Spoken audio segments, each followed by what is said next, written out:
segment 2, we're still in Game Changers, but now we take it off to episode 2. We probably won't spend as much time on this one because this one was more about a particular game as opposed to the life and trials of a whole family network of systems that took place. This was more or less about the impact, about one of the most, if not the most, you can probably confirm better than me. Is this or is this not one of the most successful sports franchises in video game history? Because I think people will say FIFA's up there.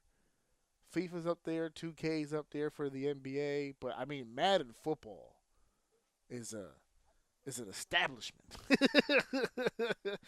uh, Madden football is Fucking asshole. is My up thing there. is muted, so I'm over here talking to you and not saying nothing. I would argue that So who was the asshole here? Was that you? yeah, yeah, no, I'm the asshole. It is me. I have revealed myself. I am the No, one true asshole here. there can only be one. Yeah. But I could, I would definitely say Madden's the most revolutionary. The one that I would say that might like kind of surpass it as far as greatest sports game, FIFA would probably be up there.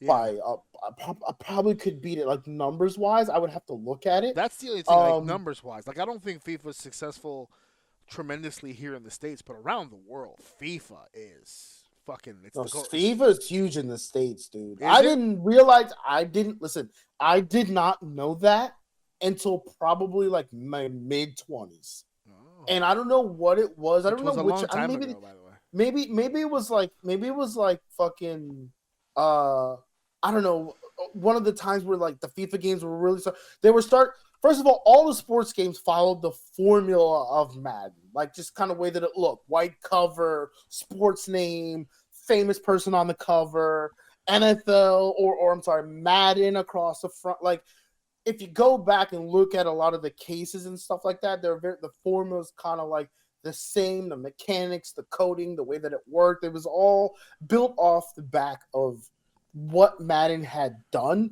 to Right. really revolutionize that. But as far as numbers go, I don't know. I would have to look at it. I wouldn't be shocked if FIFA was probably like Well, up there. they Number told one. they told the story here of how the Madden franchise came to be.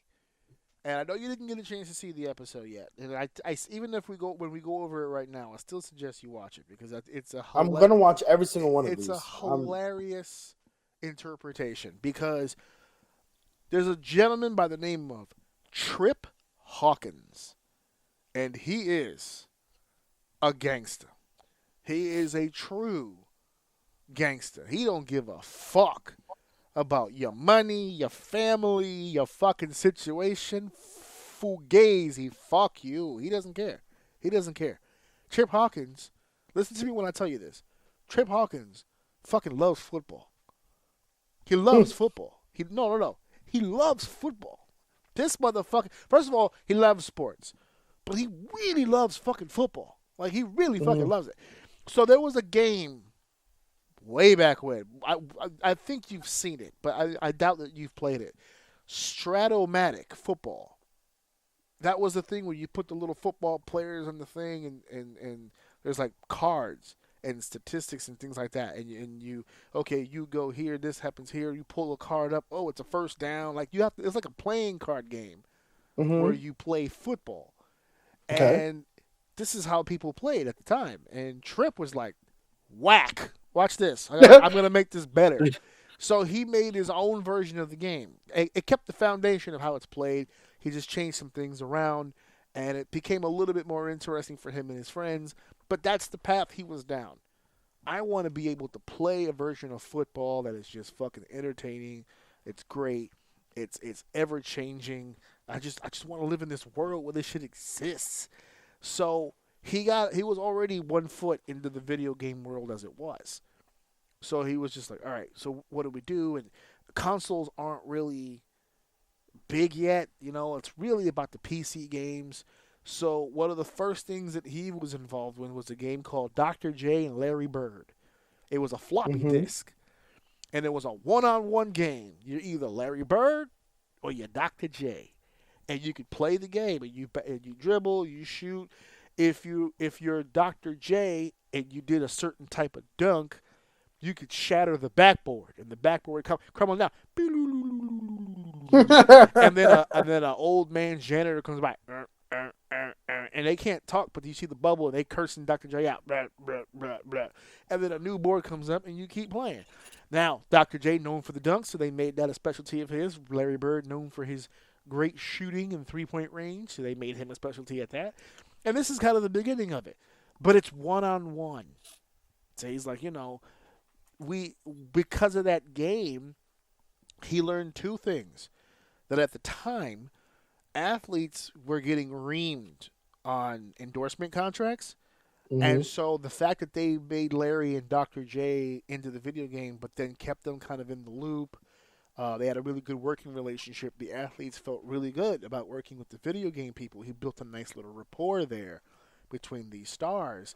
And the game did okay, but he wanted bigger. This is a fun game, but it's finite, right? You can only really be two people. There's only but so much playing you could do. Whatever. Plus, he wanted to lean more towards football, because as I told you, he fucking loves football, right? So he was speaking to a few people who said, are there really any other sports games out there at the moment besides the basketball thing? No, we're doing this, we're doing that. Then he hears that Sega Genesis is about to do a fucking football game. So, where he's gonna do it? They gonna do a football game? Yep, Joe Montana football. And this is the '80s, bro. When Joe Montana was the man, son. He was Joe, Super Bowl Joe. So he got a little nervous about that. But then the game, he starts seeing prototypes. He starts seeing different things about the game. It's 3-on-3. The processing is slow. It's a work in progress. So he's like, damn, we got to figure something out. So they started coming up with different football ideas, and there was a guy that came in. I wish I had wrote his name down. I was in the middle of work when I watched it. I couldn't write his name down. But they told him, can you come up with a source code? Can you come up with something? They wanted him to put something on paper. Some sort of source code where we can get more of a free roam play with several characters on screen. Because the issue they were having was processing. Mm-hmm. Right? We need a processor that's going to be able to process all this shit. All this shit that you guys want us to do. It's very taxing on the system. Even if we put multiple players on the screen, it's just going to slow everything down. It's just a big mess. So the dude that they brought in to do the game, he helped them with Dr. J and Larry Bird. He did something very similar for another game that they made, which was another Larry Bird game. It was Michael Jordan and Larry Bird. Mm-hmm. And he was able to do a lot more free roaming stuff with that game. And so when they brought him in for Madden, he was like, all right, I think I can come up with some ideas. And he started coming up with a processing thing. And it started looking pretty good. And, again, it was like 3 people to a team, maybe 5, I can't remember. It was very few people. So they're like, damn, how are we going to compete with Joe Montana, though? That's Joe Montana. So they're like, I don't know. I mean, is there a bigger star in the NFL right now than Joe Montana? Or at the very least, a comparable, like someone on that level? And then, of course, they're watching TV, they're watching the games, they're watching this, and all of a sudden these commercials come out. Boom! Tough acting Tenactin. Or fucking, man, I really love a Miller Lite. He's like, he had so many fucking commercials. John Madden was fucking everywhere. And they're like, fuck, John Madden? He's fucking everywhere. And he's a former player turned coach and was way respected as a coach, won a Super Bowl as a coach. He was a popular dude. And they were like, you think he'd be willing to talk to us about the video game? And he was like, maybe. So they reached out to the organization, try to get hold of John, and they finally get a hold of John, and they're talking. And John, he loves the idea of the video game, but man, I'm really short on time because I got to get to Oakland. I think they were in Texas or something, or Denver. I can't remember, but they got to get back to Oakland. And he doesn't fly. Had a thing about flying. In the documentary, he goes, it's really sweet and simple. The wheels stay on the ground the whole time. And so he takes a train when he travels between towns. So he said, I'll tell you what, if you can get on this train with me and you're willing to go from here to Oakland, it's an overnight trip. But if you want to come, I'm all yours. We'll discuss whatever you want to discuss and how this is going to look or whatever you want to do. You just got to meet me on the train. That's where I'm going to have the most time to kill and all that stuff. So the dude said, so Tripp said, yeah, I'm going to go. So he got on the train with John Madden. And they went several hours. And he wrote a bunch of shit down. And John had demands. First and foremost, I'm looking at your prototype. I'm looking at your stuff here. I don't see any linemen. I'm a lineman. There's no representation here. Where are my linemen? They said, well, we can only add a certain amount of people because of the processing, blah, blah. He goes, well, here's the thing. If you want to put my name on a football game, it's got to look like football. I need 11 on 11. It has to be none of this generic bullshit. I need the NFL teams on here with the NFL names. Okay? Or it just has to look a certain way. It's got to look like football. If you want me to put my name on this, it has to look like football. And so they wrote a bunch of shit out, how they were going to figure it out. And they were like, all right, well, try to make it work. And they brought it to that other fucking dude. And he was like, you want me to do what? It's like, yeah, this motherfucker says 11 on 11 and blah, blah. He's like, oh, my God. How the fuck are we supposed to? I don't know. Now, you brought up a good point when you said that Tecmo Bowl had already existed at that point. Tecmo Bowl also had 11. The problem is that it was all algorithm-based, that game. That's what they said in the documentary, that it was algorithm-based, right?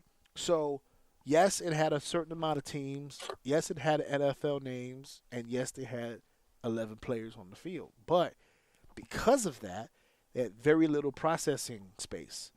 So that's why you were only allowed to pick the 4 plays. And when you were on defense, you only really had 4 defenses to choose from. The key was guessing which one was the correct one. You remember how to play that game. Mm-hmm. So, again, like you said before, it's very control patterny. Very control patterny. That once you can't really improvise in this game. It doesn't feel like football. It's still just ones and zeros. It's very basic. So this guy busted his ass for a minute to try to figure out how this was going to work. And Lord and fucking behold, he gets 11 players on the field, and he even invented something new where it's a POV setting, meaning it's not a 2D field where the whole screen is just green with some lines on it. The camera will shift on the field from where the ball is. So if you pass the ball to the right, the camera will follow it to the right. And if it goes all the way to the sideline, you see a sideline, you see audience, you see sideline, actual areas to the side. If you throw deep, the camera will pan up a little bit so it will travel with the ball and hit the receiver. And this was innovative shit. This dude was just like, yo, he's cooking right now. He's like, oh my God. I ain't gonna lie, bro. I'm fucking all I'm fucking this up, boys. I'm telling you. Meanwhile, Tripp is in the back just making fucking moves, right? He's like, okay, my boy is cooking right now. He's doing what he's doing. I need to sell. I need to get this distributed to the people so we can fucking make some money, right? Mm-hmm. So they get the whole thing figured out, but they don't really have a lot of distribution options. So the king at that point was the PC game. So like I said before, the foundation of everything they've been using so far has all been from floppies, from the other games. So they just figured natural fit. We'll go to the floppy, right? We'll call it something football. It didn't have John's name on it, and they sold it to they got it distributed through PC, and it didn't do very well. So they were like, fuck. We spent a lot of time on this. Didn't sell very well. What's the issue? What's the problem? And Joe Montana's Football was finally made for the Sega Genesis as a console release. And it did okay, but it didn't have the features that the Madden game had. It was like a very rudimentary, just not a good game. And it failed. And they lost a lot of money from it.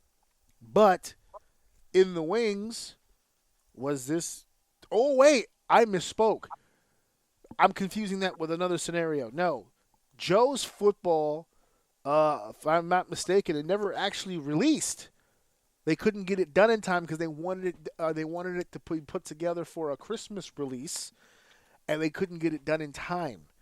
So Sega, I think it was like November or October or something, that leading into Christmas, they jumped off the Joe Montana bandwagon because Tripp told them, because Tripp walked in there and said, they're promising you a football video game by Christmas. They can't deliver. They don't have one. They have Joe Montana's name on something, but they don't have a game.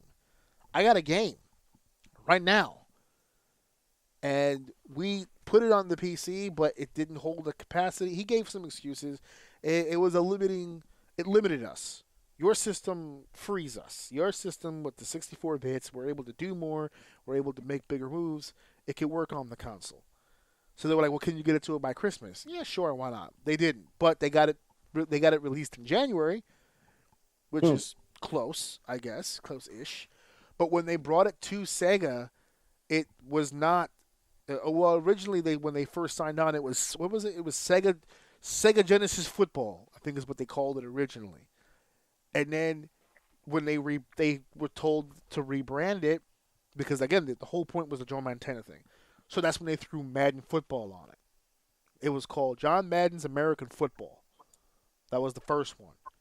But here's the problem: Tripp didn't want to work with Sega, not in a partnership. They wanted to use the distribution, but they didn't really want to be beholden to Sega. When Sega, created games, it was all through licensing. They tried to own you, essentially, right? Mm-hmm. So under that umbrella is you have to, obviously you give them a piece of the actual game. They get percentages of this and that. It's a dominating percentage too. Sega made its own cartridges for its system, so you'd have to pay them for that. There was like a whole list of things that it was a pain in the ass. So this is where the gangsterness of Tripp comes in.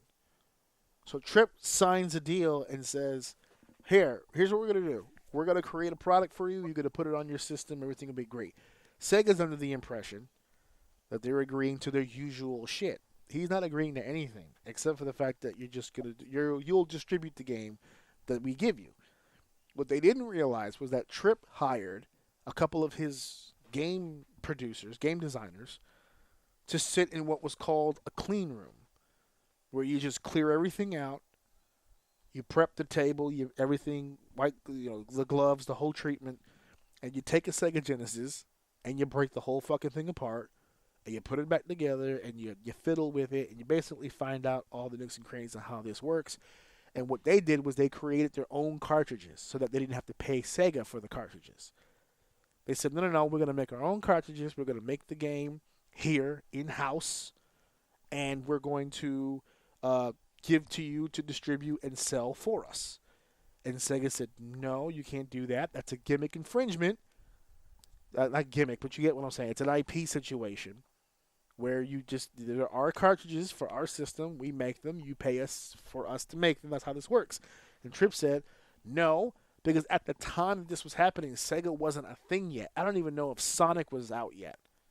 Like, they existed, but they weren't huge yet. So Tripp was like, you have a platform. I have the game. My game is going to help bring people to your console. You do not have the leverage to tell me that I'm just going to be owned by you. So he said, look, I got my game. I put my game people on it. They figured your shit out. We've already made the cartridges. We've already made the game. And in 3 months' time, we're going to sell them. That's it. There's nothing else. There's nothing else that you're going to be able to do about it. So the people from Sega got pissed. And they began the process of starting a lawsuit with them. But guess what?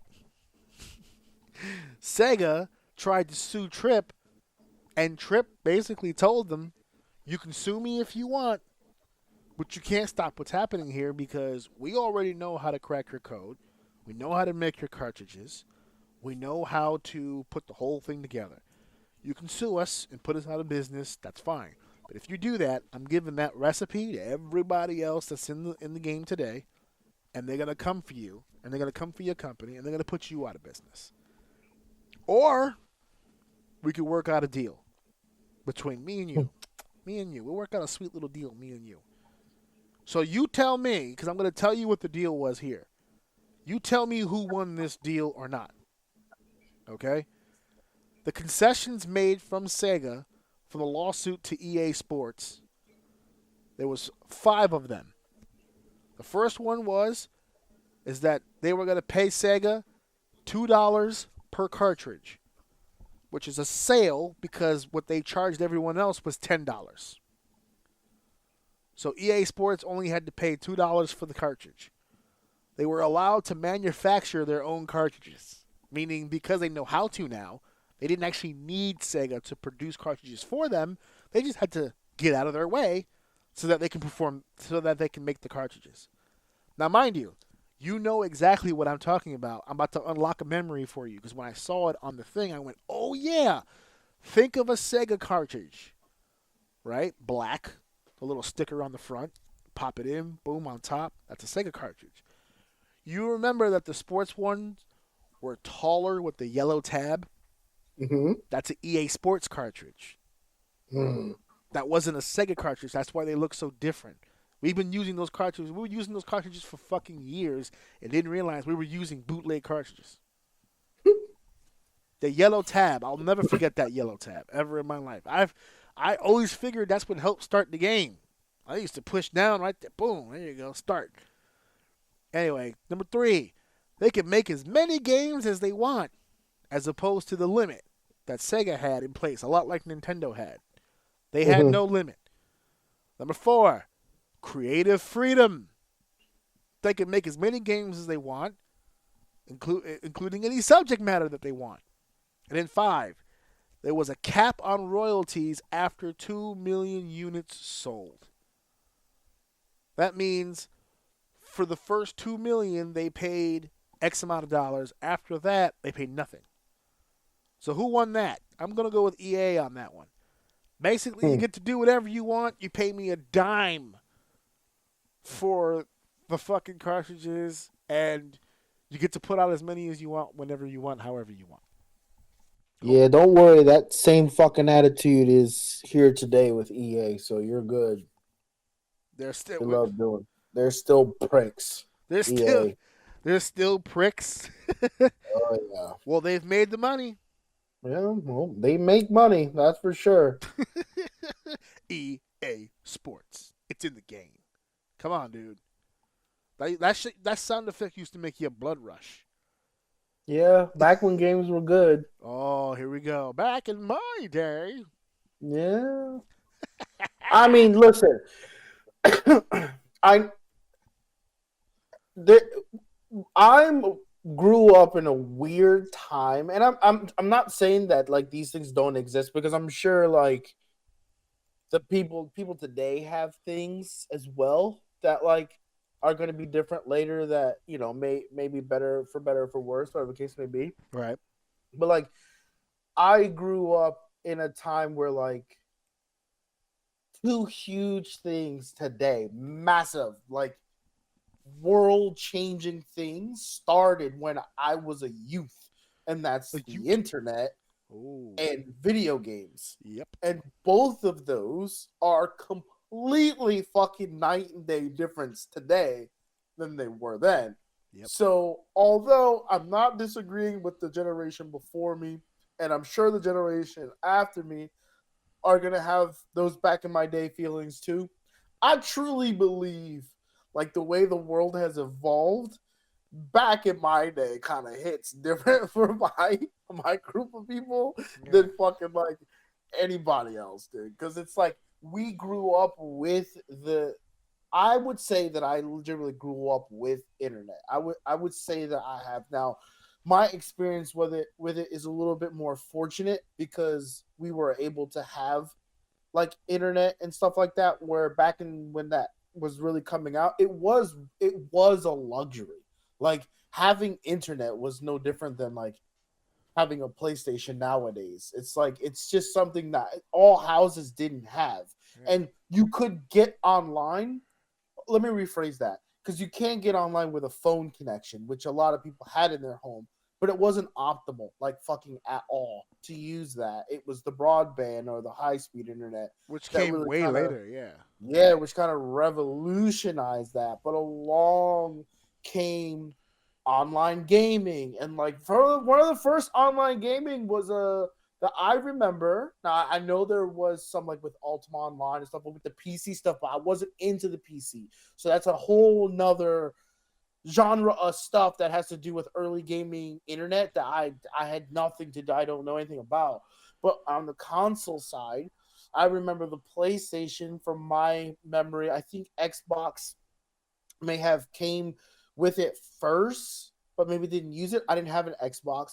I had a PlayStation, but I remember they sold the adapter that had both an Ethernet cord and a phone line cord on the back of it. Yeah. And those games just were made different because they were made to be entertaining, to get you to buy in to their, like, the company's incentive was to make a good game for the most part, to buy it. Whereas today, a lot of their incentive is put the game out with something in it to buy, and we'll maybe make it good if our sales are hurting. Huh. That's literally what it's like today. Jesus. So back in my day, I when wonder what would games were happen if we good, can travel back to like 1984 and just say, hey, you know what a DLC is? Man, if I damn, see the fucked up part is if I would have told them in '84, we probably would have had them in 1994. Like as soon as we got internet, they're like, oh my god, yes, pay us right now. dude. And then Oh, now we're dealing with the concept of games. Now we're being told that even if you purchase your game on, like if you download a game from your PlayStation Network or whatever, you still don't actually own it. I could take it from you at any time. yep. And even if you have a hard copy, which we mentioned earlier with the Switch, you still need their services for the most part to play these Yeah, games. they could just turn it off on you. Nintendo, I'm not sure if that's the case. Nintendo loves us. They would never. I think some of the games don't require online, but a lot of games today are online only, even if they are one player games. It still requires you to have a connection to play. And I remember what, like 5 years ago, they still kind of say it today a little bit, but I think the people are starting to get with the program. But I remember there was a time. What was it, man? I think it was like not the latest PlayStation, but the one before, something like that, where they had gotten rid of like the disk drive on the fucking actual PlayStation. And even before that, they were like, guys, you guys need to get with the program, that at some point you need to realize you do not fucking own these games anymore. Like, even when you buy them, you don't owe them. You don't own them, because the moment if they decide to shut down the service, it's over. And they don't owe you a fucking dime back. It's part of the agreement that you spam the A button pass that you don't fucking read, is that they can shut this bitch down at any moment, and they do not owe the consumer anything. You don't fucking own the games anymore, which is, I mean, it's kind of crazy. Like, for me, I don't really, I guess I don't know. I don't give a That's shit. crazy to me. But it's pretty crazy though, to buy something and not own it. The concept of that is fucking crazy. And it's becoming the norm. It's getting worse than the norm, because you have games like, you have things like gotcha games, that it's literally a genre named gotcha, right? Like, to walk into that is fucking insane. But I mean, people still smoke cigarettes, so like Yeah. the psychology behind it doesn't blow my mind. But point is it's literally games that are created to put these walls in front of you deliberately, to make you spend money to get power creep, to be able to overcome those challenges that are artificially created specifically to get you to spend money. That's what they get.